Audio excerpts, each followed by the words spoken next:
Hey team, Katie here from Equestrian Movement, and today we're going to be talking about how to improve as a rider, whether or not you're trying to become a professional in the industry, or if you're just casually riding and trail riding on the weekends, or if you've got amateur intermediate competitions that you're competing in. Most of us are looking for ways to improve ourselves and improve the way that we're riding. And so what I want you to think about is that we're not trying to win at horse riding. Horse riding is a lifestyle. It's something that we should be enjoying, and it's something that we should have positively impacting our life. For the first 15 years, I probably spent trying to win at horse riding, and it is the single most limiting factor to being able to improve and see success when we are riding our horses. As I started to consider how to improve myself for my horse and not for ribbons and marks and percentages, that's when I really started to have some deep transformational moments, and they have some flow-on effects into personal development as well. So we want to think about, we're not trying to win at horse riding. Horse riding is a lifestyle, and the lifestyle that we're creating is improving us in our life overall. So we're not just improving ourselves for our horse, but we're also improving ourselves for ourselves, and to make our lives better and to, maintain our fitness and our health through to when we get older. Horse riding is one of those sports that we can participate up until we're 70, even older, without having to quit, because it's low concussive and you can still get the endurance and cardio and the strength training without the concussion of running. The other option we have is swimming, but swimming's pretty boring. So one of my goals is that riding horses and being an equestrian is my exercise and the way that I want to participate in fitness until I can no longer move because I'm crippled. But it's not just about our physical fitness and our physical health that our horses can help support us with regards to exercise. There are so many flow-on effects in different areas of our life that if we focus in and hone in on these different areas that come together when it comes to horse riding, it impacts the rest of our lives. And if we can consider these and work on them with the motivation of improving our horse riding and improving our quality time with our horses, then the flow-on effects is an overall improvement in quality of life. So a quote to live by: how we do one thing is how we do everything. There are so many different aspects of what we're doing with our horses that allows us to show up for other people in our lives as better people. So, we're looking at who we are in relationship to our horse and building better relationships and connections, and that has flow-on effects in the rest of our lives. We can look at the quality of relationship to ourselves. So that is a huge one that we really, revisit time and time again with our horses, because one of the things that can limit us as horse riders is that if we feel like we're failing at a particular task or goal we're working towards, can really affect our feeling of self-worth. I can't do this, I'm not good enough. But then the I'm not good enough doesn't stop at I'm not good enough at this skill. It translates through to you as a human being as I'm not good enough. So going through the process and the reflection work of, I'm not good enough at this skill, I can work on it and get better at this skill, and it's not an impact on my self-worth, is a huge transformational aspect of working with the horses.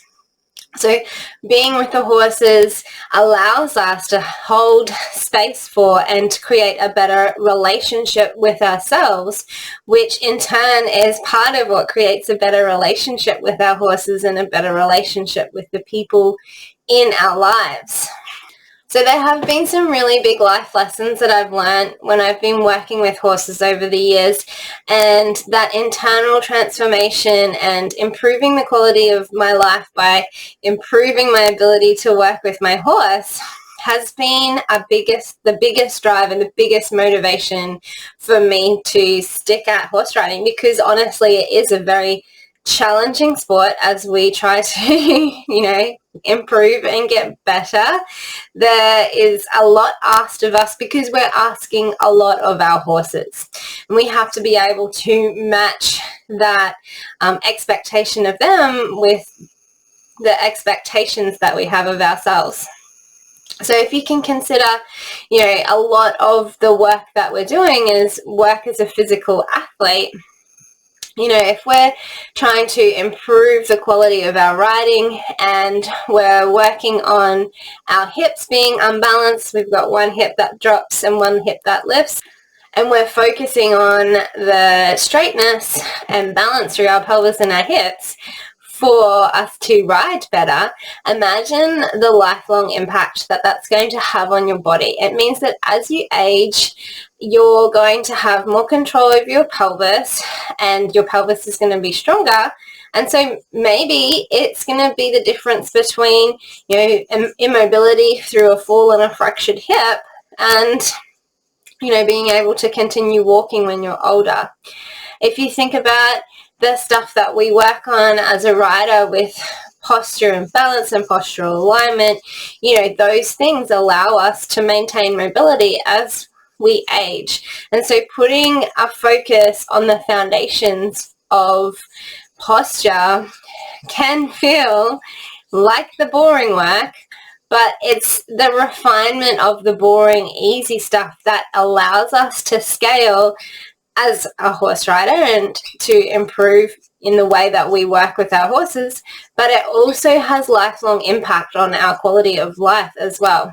And what a great motivation is that we're doing this because we want to be better horse riders, and it's going to improve the relationship with our horse and the quality of our work, but also it's going to improve the quality of our life outside of our relationship with our horses.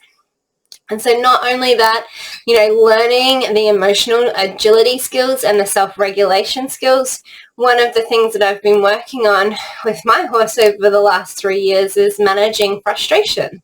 And while I'm not a pro at it yet, and I still get frustrated, especially at the computer, being able to have my horse bring my attention to that internal emotional state and give me the nudge to shift it.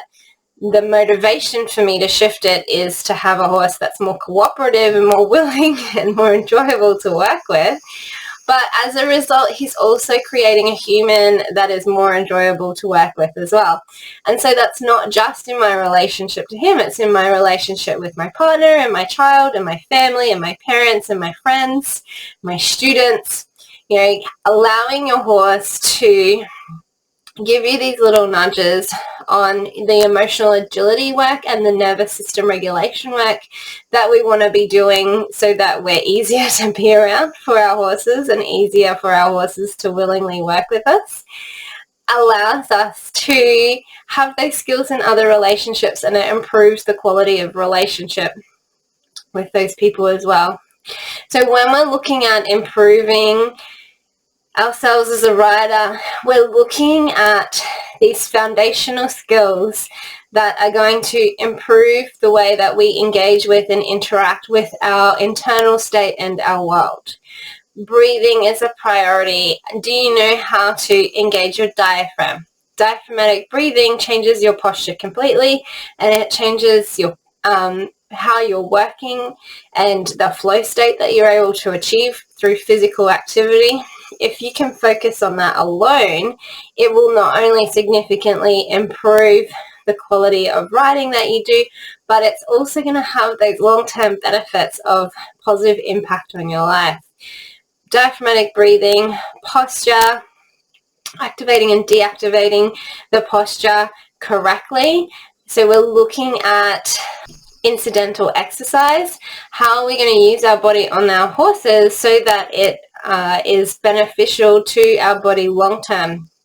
Horse riding is such a great sport for long-term health of our body because of the low concussion but high cardio and strength that's required from us.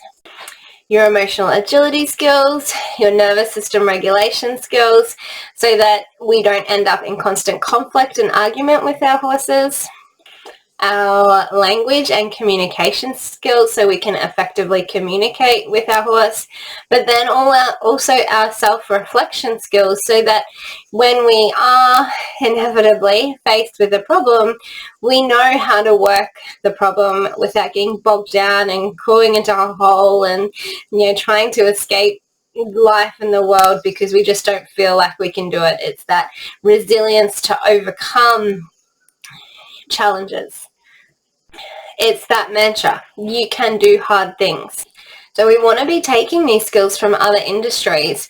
I use a lot of influence from, what I've learned as a naturopath with regards to neuroscience and biology, but I've also taken what I've learned from working with kids and circle of security and human behavior, which does apply across to animal behavior as well, not only to extrapolate on, what we have learned about horse behavior, but also as we continue to develop our understanding how similar all of these things that seem like separate aspects of our life, they really do pull together. And if we focus on these key elements that are going to improve our quality of life as well as our quality of working with our horses, then we're just, that's a win-win-win-win. So instead of just winning at horse riding, when we really dig into, these outside elements that aren't taught by coaches and instructors, but, the trainers and riders that are successful, a lot of them figure these things out along the way, is that if we can focus on these elements of posture, breath work, emotional regulation, nervous system regulation, emotional agility, self-reflection, being able to shift those nervous system states, reset for a positive mindset. If we can bring those elements into the work that we're doing with our horses, you will see exponential growth in your actual horse riding, but you will see that exponential growth in your life as well.